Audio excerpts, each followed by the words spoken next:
This is not an ordinary portrait. It's called The Fortunate Slave, and it was painted in 1734 by the English painter William Hall.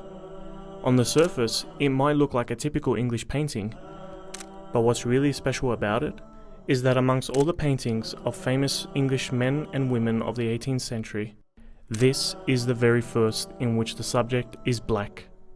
And once you know the story of its subject, Ayuba Suleiman Diallo, you'll see what makes this painting extraordinary.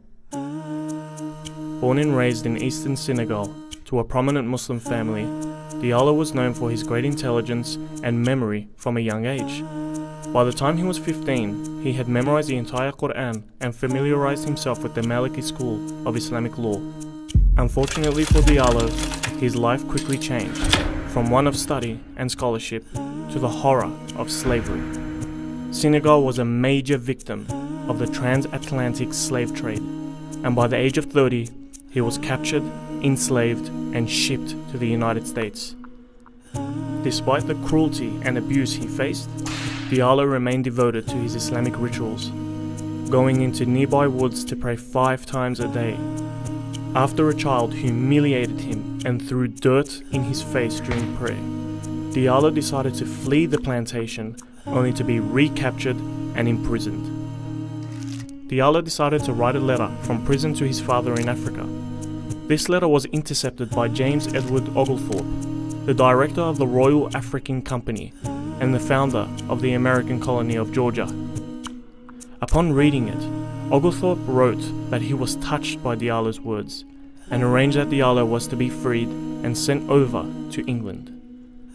When Diallo arrived in 1733, he was greeted as a free man amongst the people of England. He made friends in the circles of the elite and would often debate with Christian priests and bishops.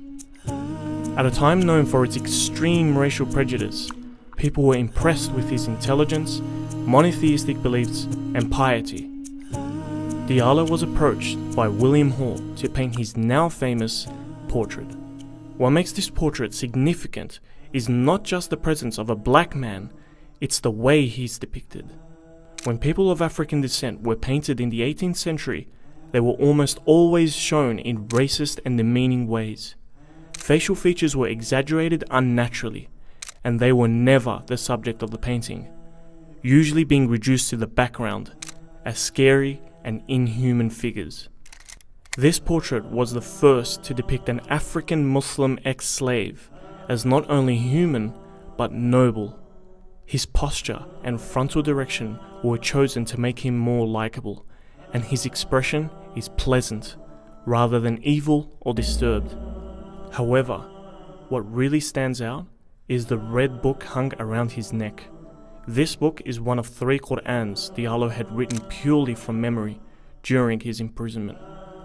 In many ways, this portrait sums up his incredible story. A profoundly religious West African man, enslaved and abused, who won respect and freedom from a society that believed he was inferior, and who throughout his years in slavery never lost pride in his identity as a black Muslim.